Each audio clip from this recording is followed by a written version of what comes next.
may dumating na demand letter, 'wag mabigla 'no, hindi ito automatic po na kaso. Pero hindi din ito puwedeng, balewalain. Una, basahin mo ng buo.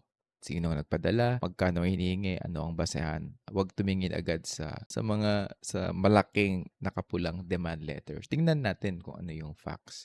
Pangalawa, i-verify po natin kung legit 'no, may law office ba, may contact details, kung lending app 'yan. Ang utang po ay civil case, so walang arrest warrant po diyan 'no, sa simpleng unpaid loan na sinasabi ko 'no. So pangatlo, 'wag po natin i-ignore ang demand letter ay warning. Kapag hindi ka sumagot, puwede silang mag-file ng kaso sa'yo 'no. So kung hindi mo utang, puwede mo ding sabihin na ilakip mo yung proof na hindi ikaw yun. Kung may utang ka talaga, humingi ka ng exact computation. Kapag tama ang computation at kaya mo namang bayaran, bayaran mo para hindi lumobo yung interest at yung penalty, no?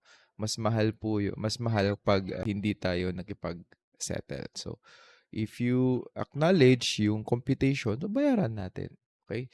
And make sure to document yung pagkabayad mo, yung screenshots, yung emails, yung replies. So kung may demand letter ka ngayon, 'wag mag-panic, okay? Ayusin mo agad bago pa umabot sa kaso.